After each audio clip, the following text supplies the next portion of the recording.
Welcome to CSEB aspirants. അപ്പോൾ 1059/2025 എന്ന് പറഞ്ഞ ക്വസ്റ്റ്യൻ പേപ്പറാണ് നമ്മൾ ഡിസ്കസ് ചെയ്തിരുന്നത്. കഴിഞ്ഞ ക്ലാസ്സിൽ ബാങ്കിങ്ങിൻ്റെ കുറച്ച് ക്വസ്റ്റ്യൻസ് നമ്മൾ ഡിസ്കസ് ചെയ്തിരുന്നു കേട്ടോ. അപ്പോൾ ഇന്ന് കോപ്പറേഷൻ ബേസ്ഡ്, അതായത് 61 മുതലാണ് നമ്മുടെ സബ്ജക്റ്റ് തുടങ്ങുന്നത്. അതിനു മുമ്പ് മറ്റ് ക്വസ്റ്റ്യൻസ് ആണല്ലോ, ഇംഗ്ലീഷ് GK ഒക്കെയാണ്. ഇംഗ്ലീഷ് GK, കറണ്ട് അഫെയർസ്, അങ്ങനത്തെ സംഭവങ്ങളാണ്. അപ്പോൾ നമുക്ക് പിന്നെ ഡിസ്കസ് ചെയ്യാം. ഫ്രം ഡാഷ്, ഇപ്പോൾ കോപ്പറേഷൻ്റെ ആ ഭാഗത്തു നിന്നുള്ള ചോദ്യങ്ങളാണ് കേട്ടോ. From dash onwards the Kerala state cooperative bank and 13 district cooperative banks are functioning as A single entity with brand name Kerala bank. നമ്മുടെ കേരള ബാങ്കിൻ്റെ രൂപീകരണവുമായി ബന്ധപ്പെട്ട ചോദ്യമാണ്. എന്നാണ്, ഡേറ്റ് ആണ് ചോദിച്ചിട്ടുള്ളത്. അപ്പോൾ അത് ഇമ്പോർട്ടൻ്റ് തന്നെയാണ്. നമ്മുടെ ഡേറ്റും കേരള സ്റ്റേറ്റ് കോപ്പറേറ്റീവ് ബാങ്കുമായി ബന്ധപ്പെട്ടിട്ട് കുറച്ച് ഇമ്പോർട്ടൻ്റ് ആയ ഡേറ്റുകളൊക്കെ നമ്മൾ അറിഞ്ഞിരിക്കേണ്ടതുണ്ട്. അപ്പോൾ അത് ഏതൊക്കെയാണെന്ന് നമുക്ക് ജസ്റ്റ് ഒന്ന് നോക്കിയിട്ട് പോവാം. Kerala state cooperative bank form ചെയ്ത കറക്റ്റ് ഡേറ്റ് തന്നെ നമ്മൾ പഠിച്ചിരിക്കണം. 29/11/2019 ശരിക്കും ഫോർമേഷൻ നടന്നിട്ടുള്ളത്. അപ്പോൾ ആ ഡേറ്റ് കംപ്ലീറ്റ് പഠിച്ചിരിക്കണം. നവംബർ 29 2019 വർഷവും വേണം. അപ്പോൾ ഇവിടെ മാസവും വർഷവും മാത്രമേ ഇവിടെ ചോദിച്ചിട്ടുള്ളൂ അല്ലേ. അപ്പോൾ ഇവിടെ ഓപ്ഷൻ C ആണ് ഉത്തരമായിട്ട് വരുന്നത്.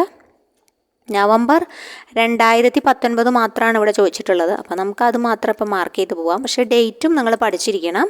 നവംബർ 2019 മാത്രം പഠിച്ചാൽ പോരാ, ഡേറ്റ് 29 എന്നും കൂടി പഠിച്ചിരിക്കണം കേട്ടോ. പിന്നെ പ്രധാനപ്പെട്ട ഒരു ഡേറ്റ് ഉള്ളത്, അന്ന് 13 ബാങ്ക് മാത്രമാണല്ലോ മെർജ് ചെയ്തിട്ടുള്ളൂ. പിന്നെ മലപ്പുറം DCBയും കൂടി മെർജ് ചെയ്തു. അപ്പോൾ അത് കാരണം ആ ഒരു ഡേറ്റ് പിന്നീട് പഠിക്കണം. അതും മാത്രമായിട്ട് ചോദിച്ചാലോ. അപ്പോൾ മലപ്പുറം DCB എന്നാണ് കേരള ബാങ്കിൽ അമാൾഗമേറ്റ് ചെയ്തത് എന്ന ഡേറ്റ് ചോദിക്കുകയാണെങ്കിൽ 12/1/2023 കേട്ടോ. ഏതാ ഡേറ്റ്? 12/1/2023 മലപ്പുറം DCB അമാൾഗമേറ്റ് ചെയ്തിട്ട് കേരള ബാങ്കിൻ്റെ ഭാഗമായത്. അപ്പോൾ ആ ഒരു ഡേറ്റ് ഓർത്തിരിക്കണം.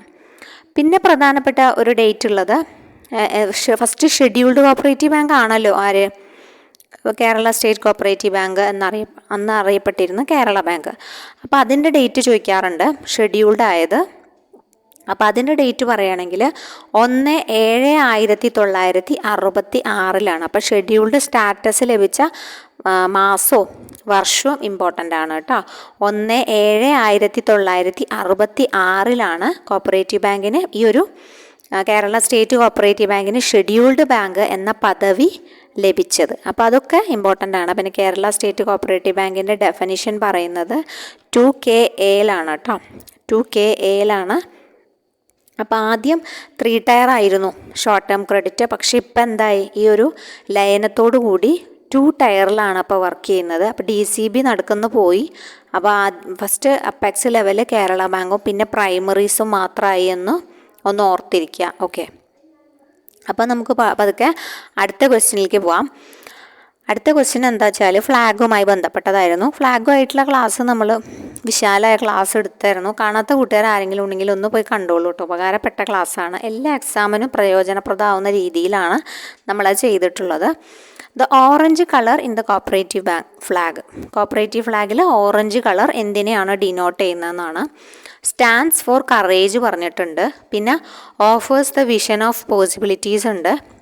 പിന്നെ is the colour of warmth, beauty and friendship പറഞ്ഞിട്ടുണ്ട്. ഓൾ ഓഫ് ദി എബോവ് പറഞ്ഞിട്ടുണ്ട്. അപ്പോൾ അത് നമുക്കറിയാം. വിഷൻ ഓഫ് പോസിബിലിറ്റി ആണ് എന്ത് പറയുന്നത്, ഓറഞ്ച് പറയുന്നതെന്ന് ഒരുവിധം വായിച്ച ആൾക്കാർക്ക് അറിയുന്നുണ്ടാവും. അപ്പോൾ ഇതിൽ ബാക്കി കളേഴ്സും കൂടി ജസ്റ്റ് നമുക്കൊന്ന് ഓർത്തിട്ട് പോവാം അല്ലേ. അപ്പോൾ ഇതിൽ പറഞ്ഞിട്ടുള്ള ഓപ്ഷൻസിൽ പറഞ്ഞിട്ടുള്ള കളറ് കറേജ് റെഡാണ് കേട്ടോ. പുതിയ ഫ്ലാഗ് നോക്കണം. നമ്മൾ പറഞ്ഞു പുതിയ ഫ്ലാഗ് തന്നെ നോക്കണം. പഴയ ഫ്ലാഗ് ആണെങ്കിൽ ഇപ്പോൾ അത് എല്ലാവർക്കും കൂടി ഒന്നായിട്ടുണ്ടാവും. കാരണം പഴയ ഫ്ലാഗും പുതിയ ഫ്ലാഗും വ്യത്യാസത്തിൽ തന്നെ പഠിക്കണം കേട്ടോ. പഴയ ഫ്ലാഗിൽ ഓറഞ്ച് ആയിരുന്നു courage.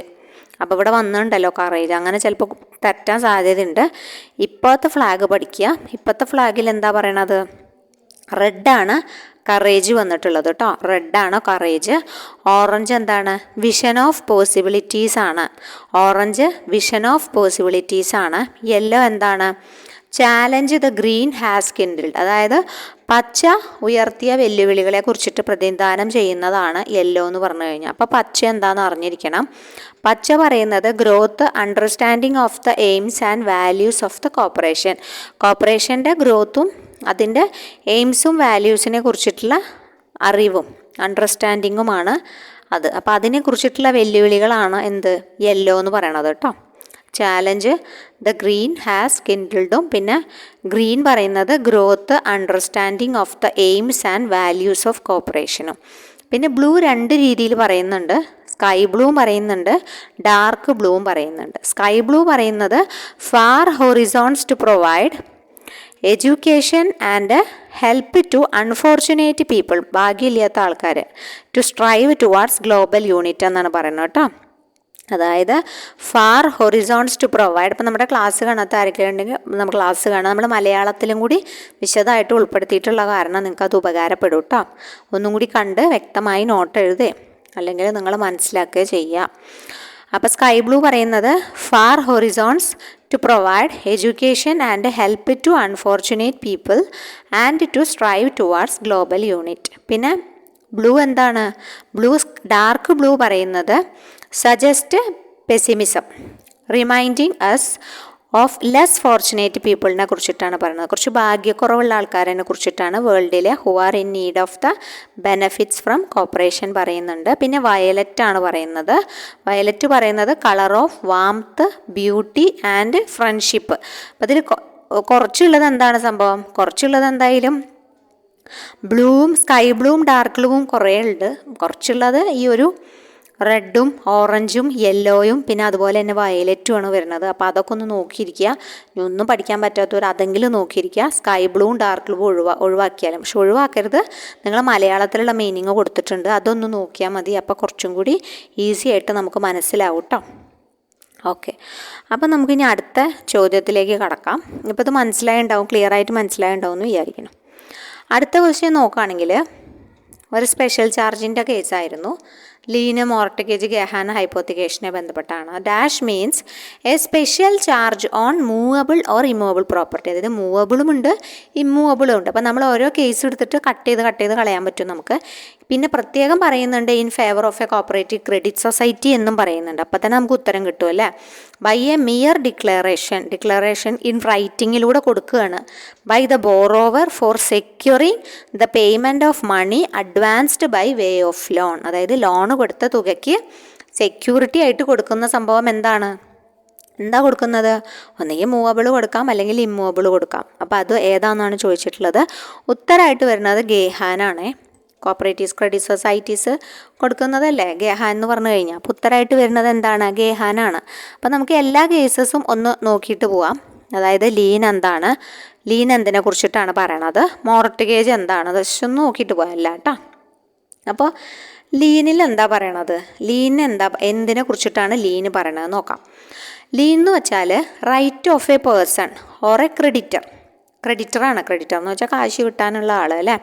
To retain the property, പിടിച്ചു വെക്കുകയാണ് പ്രോപ്പർട്ടി ഇൻ പൊസഷൻ, അതിൻ്റെ അവകാശം അല്ലെങ്കിൽ ഉപയോഗിക്കാനുള്ള അവകാശം അല്ലെങ്കിൽ അത് പിടിച്ചു വെക്കുകയാണ്. ബിലോങ്ങിങ് ടു ദ ഡെറ്റർക്കുള്ളതാണ് അൺടിൽ ഏതുവരെ the debt due from the debtor. അതായത് അദ്ദേഹത്തിൻ്റെ കയ്യിൽ നിന്ന് ആ തത്തുല്യമായ തുക കിട്ടുന്നത് വരെ പിടിച്ചു വെക്കാനുള്ള കഴിവ് അല്ലെങ്കിൽ പിടിച്ചു വെക്കാനുള്ള ആ ഒരു അവകാശത്തിനെയാണ് ലീൻ എന്ന് പറയണത്.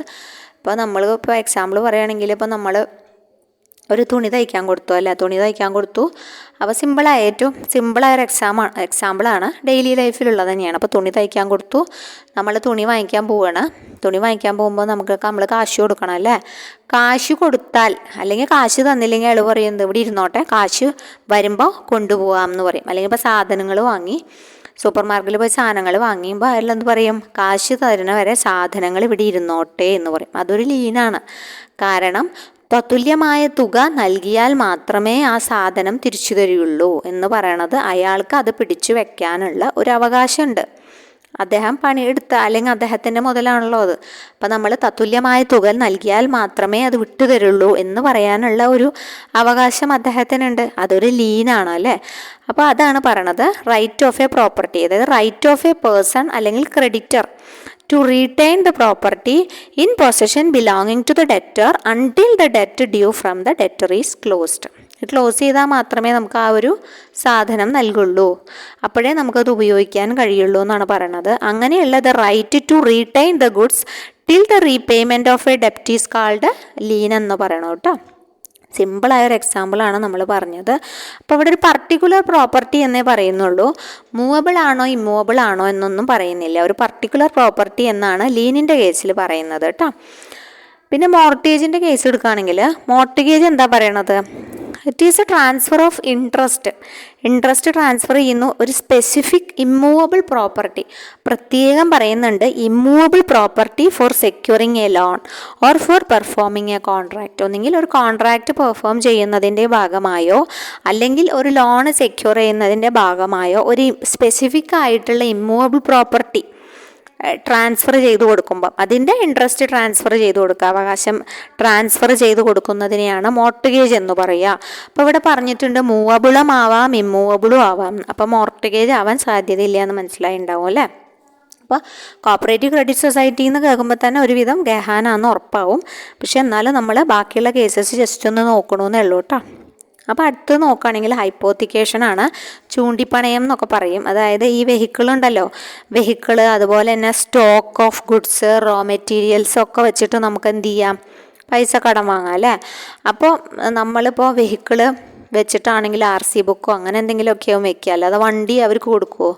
വണ്ടി നമ്മുടെ കയ്യിലായിരിക്കും. അപ്പോൾ അതേപോലെ തന്നെ അത് മൂവബിൾ പ്രോപ്പർട്ടിയുടെ കേസിലാണ് ഹൈപ്പോത്തിക്കേഷൻ എന്ന് പറയുന്നത്. മൂവബിൾ പ്രോപ്പർട്ടി ആണല്ലോ വെഹിക്കിളും അതൊക്കെ. അപ്പോൾ മോർട്ടഗേജ് ഓഫ് മൂവബിൾ പ്രോപ്പർട്ടീനെ പറയുന്നതാണ് ഹൈപ്പോത്തിക്കേഷൻ എന്ന്. ഹൈപ്പോത്തിക്കേഷനിൽ പൊസഷനും പോണില്ല, ഓണർഷിപ്പും ട്രാൻസ്ഫർ ചെയ്യുന്നില്ല.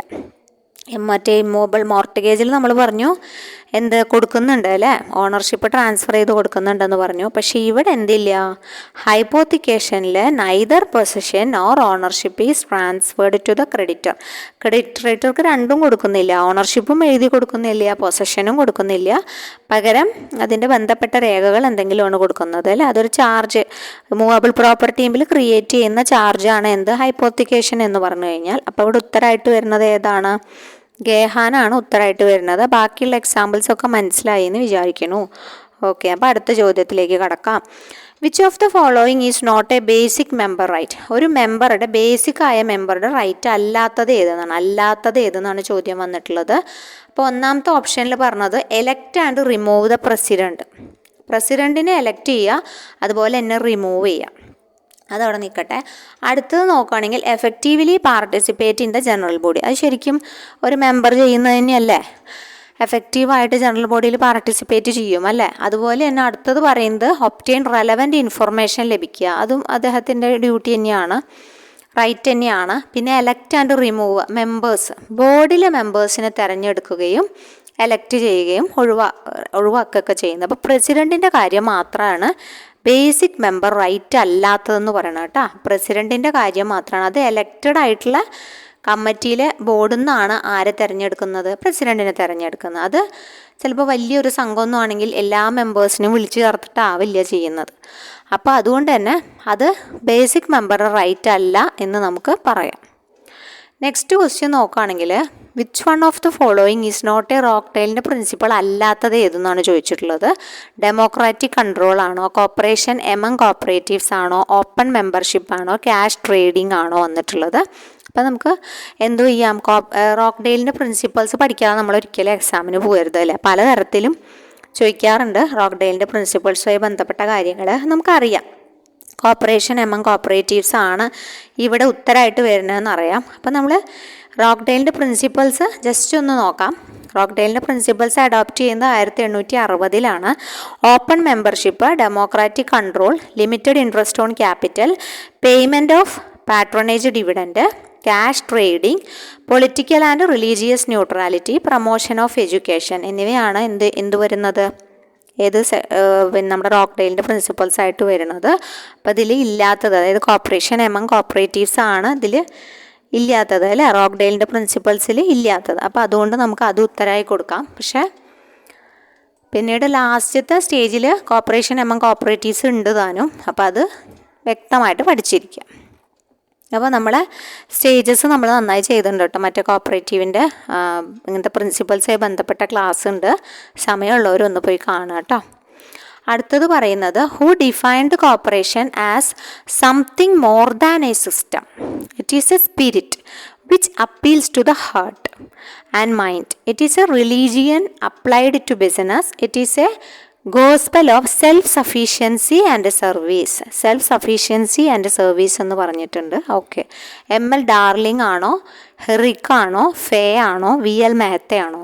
Who defined cooperation as something more than a system. അപ്പോൾ നിങ്ങൾ ഈ ക്വസ്റ്റ്യൻ പേപ്പറിൽ ഇങ്ങനത്തെ കൊട്ടേഷൻസ് കാണുമ്പം നിങ്ങളൊരു കളക്ഷൻ പോലെ എഴുതി ഉണ്ടാക്കുക കേട്ടോ. ഒരേ ഭാഗത്ത് ഒരു കൊട്ടേഷൻസ് ജസ്റ്റ് ഇങ്ങനെ എഴുതിയെടുക്കുക. ഒരു ഭാഗം ഒരു 4-5 പേജ് നോട്ട് ബുക്കിൽ അതിന് വേണ്ടി കൊട്ടേഷൻസിന് വേണ്ടി മാറ്റി വയ്ക്കുക. എന്നിട്ട് നമ്മൾ ഒരേപോലത്തെ കൊട്ടേഷൻസൊക്കെ അവിടെ കൊടുക്കുക. അപ്പം നമുക്ക് കുറച്ച് എളുപ്പമാണ് പഠിക്കാൻ. കുറേ പ്രാവശ്യം ഇങ്ങനെ കേൾക്കുമ്പം നമുക്കത് വായിച്ച് പോകുമ്പം ഒക്കെ ഒന്ന് കണക്ട് ചെയ്യാൻ പറ്റും. ഒന്നെങ്കിൽ സെൽഫ് സഫീഷ്യൻസി എന്ന വാക്കോ, self sufficiency and service, gospel of self, അങ്ങനെ ഏതെങ്കിലും ഒരു വാക്ക് നിങ്ങൾ കണ്ടെത്തി പഠിക്കുക. ഹാർട്ട് ആൻഡ് മൈൻഡെന്നോ സ്പിരിറ്റെന്നോ അങ്ങനെ ഏതെങ്കിലും ഒരു കോമൺ വാക്ക് ഉണ്ടാവും ഓരോ വാചകങ്ങൾ പഠിക്കുമ്പോൾ. ഇത് ML ഡാർലിംഗ് ആണ് ഉത്തരമായിട്ട് വരുന്നത് കേട്ടോ. അപ്പോൾ അങ്ങനെ പഠിച്ചു കഴിഞ്ഞാൽ ഓരോ ക്വസ്റ്റ്യൻ പേപ്പർ കാണുമ്പോഴും നിങ്ങൾക്ക് എന്തായാലും ഒരു ക്വസ്റ്റ്യൻ കിട്ടും. അപ്പോൾ ആ ഒരു ക്വസ്റ്റ്യൻ നിങ്ങൾ എഴുതി വയ്ക്കുക, പിന്നെ അത് റിവൈസ് ചെയ്യുക, ഡെയിലി റിവിഷൻ്റെ ഭാഗമാക്കുക. അപ്പോൾ നിങ്ങൾക്കത് കൂടുതൽ മനസ്സിലുറയ്ക്കും കേട്ടോ. അപ്പോൾ നമുക്ക് അടുത്ത ചോദ്യത്തിലേക്ക് പോവാം. ഇവിടെ ഉത്തരമായിട്ട് വരുന്നത് ആരാണ്? ML ഡാർലിംഗ് ആണ് കേട്ടോ. അപ്പോൾ ഡാർലിങ്ങിനെ ഈ ഒരു ഏതെങ്കിലും ഒരു വാക്കുകൊണ്ട് നമ്മൾ ഡാർലിങ്ങിനെ മനസ്സിൽ ഓർത്ത് വയ്ക്കുക. ഓക്കെ, അപ്പോൾ അടുത്ത ചോദ്യത്തിലേക്ക് പോവാം നമുക്ക്. അടുത്ത ചോദ്യം പറയുന്നത് കോപ്പറേറ്റീവ് കോമൺവെൽത്ത് എന്ന ആശയമാണ്. അതെല്ലാവർക്കും അറിയുണ്ടാവും, എല്ലാ ക്വസ്റ്റ്യൻ പേപ്പറിലും കാണാറുള്ളതാണ്. ഐഡിയ ഓഫ് കോപ്പറേറ്റീവ് കോമൺവെൽത്ത് ആരാണ് ഫസ്റ്റ് കൺസീവ് ചെയ്തതെന്ന്? ഓക്കെ, അപ്പോൾ DR ഗാഡ്ഗിലാണെന്ന് നിങ്ങൾക്കറിയാം, എളുപ്പമുള്ള ഫാക്റ്റാണത്. ഓക്കെ, നെക്സ്റ്റ് ക്വസ്റ്റ്യൻ വരുന്നത് the committee was appointed by the planning commission of India in 1999 model cooperative bill ആരുടെ സംഭാവനയാണെന്ന്? മോഡൽ കോപ്പറേറ്റീവ് ബില്ല് ആദ്യമായിട്ട് പിന്നെ ബ്രഹ്മപ്രകാശ് കമ്മിറ്റിയാണ്. മോഡൽ കോപ്പറേറ്റീവ് ബില്ല് എന്ന് പറയുമ്പോൾ തന്നെ നമുക്ക് ബ്രഹ്മപ്രകാശ് കമ്മിറ്റീനെയാണ് ഓർമ്മ വരിക. അതിനെക്കുറിച്ച് കുറച്ച് കൂടുതലായിട്ട് നമ്മുടെ ഡിഗ്രി ലെവൽ ബുക്സിലൊക്കെ ധാരാളം കൊടുത്തിട്ടുണ്ട് കേട്ടോ. അപ്പോൾ ചൗധരി ബ്രഹ്മപ്രകാശാണ് ഇവിടെ ഉത്തരമായിട്ട് വരുന്നത്. 1990 പ്ലാനിംഗ് കമ്മീഷൻ അപ്പോയിൻറ്റ് ചെയ്ത കമ്മിറ്റിയാണ് മോഡൽ കോപ്പറേറ്റീവ് ബില്ലുമായി ബന്ധപ്പെട്ട കമ്മിറ്റി. നെക്സ്റ്റ് വരുന്നത് dash was established in 1963 for strengthening the cooperative activities. Cooperative ആക്ടിവിറ്റീസിനെ സ്ട്രെങ്തൻ ചെയ്യാൻ വേണ്ടി 1963 എന്ന വർഷം കൊടുത്തിട്ടുണ്ട്. അപ്പം തന്നെ നമുക്കറിയാം 63 എന്താണ് ഉണ്ടായിട്ടുള്ളതെന്ന് അല്ലേ. ഈ ഒരു ഏത് സ്ഥാപനമാണ് 63 ബന്ധപ്പെട്ടതെന്ന് വെച്ച് കഴിഞ്ഞാൽ NCDC ആണ് 63 നമുക്ക് കണക്ട് ചെയ്യാൻ പറ്റുക. അപ്പോൾ NCDC ആയിട്ടുള്ള കുറച്ച് ഫാക്റ്റുകൾ നമുക്കൊന്ന് ഓർമ്മിച്ചിട്ട് പോകാം അല്ലേ. അപ്പോൾ NCDCനെ കുറിച്ച് നിങ്ങൾക്ക് ആദ്യം ഓർക്കേണ്ടത് ഡേറ്റ് തന്നെയാണ്. 13/3/1963 ഡേറ്റ് വരുന്നത്. എങ്ങനെ ഡേറ്റ് വരുന്നത്? 13 മൂന്നുകളുടെ കളിയുണ്ട്. 13 3 മാർച്ച് മാസമാണ്. 1963 3 അല്ലേ. പിന്നെ 63 ഓർക്കാൻ 3 2 പ്രാവശ്യം കൂട്ടി 6 അപ്പോൾ 63 19 പിന്നെ നമുക്ക് അറിയാം. പിന്നെ 3rd 5-year പ്ലാനിലാണ് ഈ ഒരു NCDCയുടെ രൂപീകരണം നടക്കുന്നത്. പാർലമെൻറ്റിൽ ഒരു ആക്റ്റോട് കൂടിയിട്ടാണ് 1962 ആക്ട് വന്നത്. അങ്ങനെ ആക്റ്റോട് കൂടിയിട്ടാണ് NCDC ആക്ട് വന്നത് 62 എന്ന് ഓർത്ത് വയ്ക്കണം. ഹെഡ് ക്വാർട്ടേഴ്സ് എവിടെയാണ്? ന്യൂഡൽഹിയിൽ തന്നെയാണ് ഹെഡ് ക്വാർട്ടേഴ്സ്. അപ്പോൾ അതൊന്ന് ഓർത്ത് വയ്ക്കുക. പിന്നെ അവരുടെ മോട്ടോ ആയിട്ട് പറയുന്നത് എന്താണ്? അസിസ്റ്റിംഗ് കോപ്പറേറ്റീവ് ഓൾവേസ് എന്ന മോട്ടോയോട് കൂടി വർക്ക് ചെയ്യുന്നത് ആരാണ്? NCDC ആണ് കേട്ടോ. എന്താ മോട്ടോ പറയണത്? അസിസ്റ്റിംഗ് കോപ്പറേറ്റീവ് ഓൾവേസ് എന്നാണ് മോട്ടോ പറയണത് കേട്ടോ. അപ്പോൾ NCDCയുടെ ആദ്യം അല്ലെങ്കിൽ NCDCയുടെ തുടക്കം എന്ന് പറയുന്നത് എന്താണ്? NCDCയുടെ മുൻഗാമി എന്നറിയപ്പെടുന്നത് ആരാണ്? National cooperative development and warehousing ബോർഡായിരുന്നു. 1956 അവരാണ് പിന്നീട് NCDC ആയി മാറിയത് അല്ലേ. അപ്പോൾ അതാണ് അതിൻ്റെ മുൻഗാമി എന്നറിയപ്പെടുന്നത്. അപ്പോൾ ഈ മുൻഗാമിനെ റെക്കമെൻഡ് ചെയ്തത് ആരാണ്? All India rural credit survey കമ്മിറ്റിയാണ്. പിന്നെ NCDCയിൽ സാധാരണ ചോദിച്ചു കാണാറുള്ള പോയിൻ്റാണ് ജനറൽ കൗൺസിലിലെ അംഗങ്ങളുടെ എണ്ണം. 51 മെമ്പേഴ്സാണ് ജനറൽ കൗൺസിലിനുള്ളത്. പിന്നെ ബോർഡ് ഓഫ് ഡയറക്ടേഴ്സും ഉണ്ട് കേട്ടോ. അത് 12. അപ്പോൾ അത് രണ്ടും ഇമ്പോർട്ടൻ്റ് ആണ്. ജനറൽ കൗൺസിലിലെ NCDCയുടെ ജനറൽ കൗൺസിലിലെ അംഗങ്ങളുടെ എണ്ണം 51, അങ്ങനെ തന്നെ പഠിക്കണം. ബോർഡ് ഓഫ് ഡയറക്ടേഴ്സിൻ്റെ എണ്ണം ചോദിച്ചു കഴിഞ്ഞാൽ 12, അത് പഠിക്കണം. അപ്പോൾ ഈ ജനറൽ കൗൺസിലിൻ്റെ ഹെഡ് എന്ന് പറഞ്ഞത് ആരാണെന്ന് വെച്ച് കഴിഞ്ഞാൽ യൂണിയൻ മിനിസ്റ്റർ ആയിട്ടോ ചെയർമാനായിട്ട് വർക്ക് ചെയ്യുക. ജനറൽ കൗൺസിലിൻ്റെ ചെയർമാനായിട്ട് വർക്ക് ചെയ്യുക ആരാണ്? യൂണിയൻ മിനിസ്റ്റർ ഓഫ് കോർപ്പറേഷൻ ആണ് ഇതിൻ്റെ ഹെഡായിട്ട് വർക്ക് ചെയ്യുന്നത്. അപ്പോൾ അതൊക്കെ ഒന്ന് ഓർത്തിരിക്കണം NCDCയുടെ കാര്യങ്ങൾ വരുമ്പോൾ. ഓക്കെ, അപ്പോൾ നമുക്ക് അടുത്ത ചോദ്യത്തിലേക്ക് കടക്കാം. അടുത്ത ചോദ്യം 70ാമത്തെ ചോദ്യമാണ്. Dash is a unique scheme assisted by NCDC assist ചെയ്യുന്ന unique scheme for comprehensive and integrated development of selected districts through cooperative നെറ്റ്വർക്കിലൂടെ ഉള്ള യുണീക്ക് സ്കീം ഏതാണെന്നാണ്. അപ്പം നമുക്കറിയാവുന്ന തന്നെയാണ് NCDCയുടെ നേതൃത്വത്തിലുള്ളൊരു പ്രോജക്റ്റ് എന്ന് പറഞ്ഞാൽ അതെന്താണ്? പ്രധാനപ്പെട്ടൊരു പ്രോജക്റ്റ് തന്നെയാണ് ICDP എന്നുള്ളത്.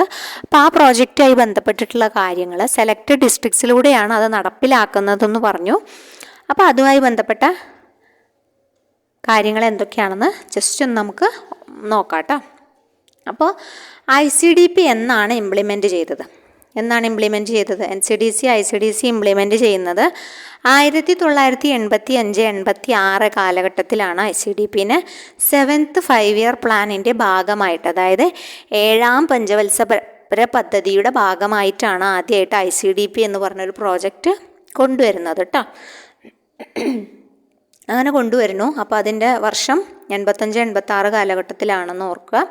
പിന്നെ ഇംപ്ലിമെൻറ്റ് ചെയ്യുന്നത് സെലക്റ്റഡ് ഡിസ്ട്രിക്റ്റിലൂടെയാണ്. ഫിനാൻഷ്യൽ അസിസ്റ്റൻസ് കൊടുക്കുന്നത് ആരാണ്? നബാർഡാണ് കേട്ടോ ഫിനാൻഷ്യൽ അസിസ്റ്റൻസ് കൊടുക്കുന്നത്. നബാർഡ് മാത്രമല്ല, സെൻട്രൽ ഗവൺമെൻറ്റും കൊടുക്കുന്നുണ്ട്. സെൻട്രൽ ഗവൺമെൻറ്റും നബാർഡും കൂടിയിട്ടാണ് അവർക്ക് വേണ്ട ഫിനാൻഷ്യൽ അസിസ്റ്റൻസ് കൊടുക്കുന്നത് എന്ന് ഓർക്കുക. പിന്നെ ICDP ആദ്യമായിട്ട് എവിടെ ഇംപ്ലിമെൻറ്റ് ചെയ്തു എന്ന് ഓർക്കണം. നാദിയ ഡിസ്ട്രിക്റ്റ് വെസ്റ്റ് ബംഗാളിൽ 85-ലാണ് കേട്ടോ. 85-ലാണ് ആദ്യമായിട്ട് ICDP പ്രോജക്റ്റ് സ്റ്റാർട്ട് ചെയ്യുന്നത്. അപ്പോൾ ICDPയുടെ ഫുൾ ഫോം എന്താണ്? ഇൻ്റഗ്രേറ്റഡ് കോപ്പറേറ്റീവ് ഡെവലപ്മെൻറ്റ് പ്രോജക്റ്റ് എന്നാണ്. എന്താ ഫുൾ ഫോം വരുന്നത്? ഇൻ്റഗ്രേറ്റഡ് കോപ്പറേറ്റീവ് ഡെവലപ്മെൻറ്റ് പ്രോജക്റ്റ് എന്നാണ് ഫുൾ ഫോം വരുന്നത്. ICDP പ്രോജക്റ്റ് ഫസ്റ്റ് ഇംപ്ലിമെൻറ്റ് ചെയ്ത് എവിടെയാണ്? നാദിയ ഡിസ്ട്രിക്റ്റ് വെസ്റ്റ് ബംഗാളാണ്. 1985-ലാണ്. പിന്നെ കേരളത്തിൽ എവിടെയാണ്? കേരളത്തിൽ വയനാട്ടിലാണ് ആദ്യമായിട്ട് കൊണ്ടുവരുന്നത്. 87-88 കാലഘട്ടത്തിലാണ് കൊണ്ടുവരുന്നത് കേട്ടോ. ICDP അന്ന് DCBയിലൂടെയാണ് നടപ്പിലാക്കിയിരുന്നത്. ICDP ഇംപ്ലിമെൻറ്റ് ചെയ്യാനുള്ള ഏജൻസി എന്ന് പറഞ്ഞാൽ അന്ന് സെലക്ട് ചെയ്തിരുന്നത് എവിടെയാണ്? DCBയിലൂടെയാണ് നടപ്പിലാക്കിയിരുന്നത്. അപ്പോൾ അതൊക്കെ ഒന്ന് ഓർത്ത് വയ്ക്കാം. പിന്നെ അതുപോലെ തന്നെ ലീഡ് ലിങ്കും ലീഡ് ബാങ്കും പ്രധാനപ്പെട്ടത് തന്നെയാണ്. അപ്പോൾ അത് ലീഡ് ലിങ്കും ലീഡ് ബാങ്കും എന്ന് വെച്ചാൽ ലീഡ് ലിങ്ക് സ്കീമാണ് ആരുമായി ബന്ധപ്പെട്ടത്? NCDC ആയിട്ട് ബന്ധപ്പെട്ടത്. Lead link scheme, lead and link scheme എന്നാണ് അറിയപ്പെടുക. അതും NCDCയുടെ റൂറൽ കൺസ്യൂമർ സ്കീം എന്നൊക്കെ അറിയപ്പെടുന്ന ഒരു സ്കീമാണ്. 1976-ലാണ് റൂറൽ കൺസ്യൂമർ സെക്ടറിൻ്റെ എസെൻഷ്യൽ ആർട്ടിക്കിൾസൊക്കെ റൂറൽ ഏരിയയിൽ ഡിസ്ട്രിബ്യൂട്ട് ചെയ്യുന്നതിന് വേണ്ടിയിട്ട് തുടങ്ങിയതായിരുന്നു ഈ ലീഡ് ആൻഡ് ലിങ്ക് സ്കീം എന്ന് പറഞ്ഞ കേട്ടോ. അതായത് ഏതെങ്കിലും ഒരു മാർക്കറ്റിംഗ് സൊസൈറ്റിയോ കൺസ്യൂമർ സൊസൈറ്റിനെ എന്താക്കും? ലീഡ് സൊസൈറ്റി ആയിട്ട് തിരഞ്ഞെടുക്കും. പിന്നെ അതിൻ്റെ താഴെ ലിങ്ക് സൊസൈറ്റീസ് ആയിട്ട് അതിൻ്റെ പ്രൈമറീസ് ഉണ്ടായിരിക്കും. അപ്പോൾ അതുവഴിക്ക് അവരുടെ എസെൻഷ്യൽ ആർട്ടിക്കിൾസ് ഡിസ്ട്രിബ്യൂട്ട് ചെയ്യുക. അതാണ് അതുകൊണ്ട് ഉദ്ദേശിച്ചത്, ലീഡ് ലിങ്ക് സ്കീം എന്ന് ഉദ്ദേശിച്ചത്. അപ്പം അങ്ങനെ NCDCക്കുള്ള അടുത്തൊരു പ്രധാനപ്പെട്ട അവരുടെ ഒരു പ്രോജക്റ്റ് ആയിരുന്നു എന്ത്? ലീഡ് ആൻഡ് ലിങ്ക് സ്കീം എന്ന് പറഞ്ഞത്. അതിൻ്റെ വർഷം 1976-ആണ്. ഇതിന് മുന്നെയാണ് കേട്ടോ. അത് 1976-ആണ്. അതായത് ഈ ലീഡ് എന്ന അതേപോലെ വാക്കാണ് ലീഡ് ബാങ്ക് സ്കീം എന്ന് പറഞ്ഞു കഴിഞ്ഞാൽ. അപ്പോൾ ലീഡ് ബാങ്ക് സ്കീമും തെറ്റാൻ പാടില്ല.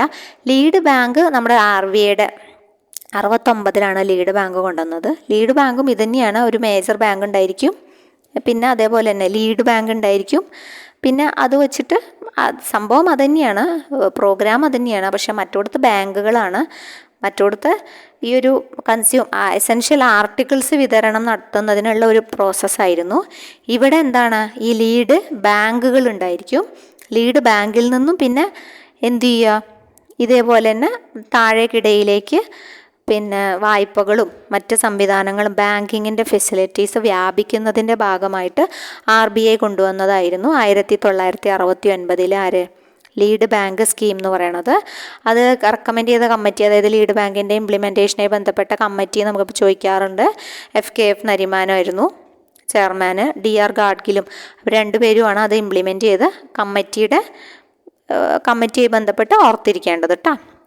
അപ്പോൾ അതൊരു ഇമ്പോർട്ടൻ്റ് ആയ പോയിൻ്റാണ്. അപ്പോൾ YCDP ബന്ധപ്പെട്ട കാര്യങ്ങൾ മനസ്സിലായിട്ടുണ്ടാവുമെന്ന് വിചാരിക്കുന്നു.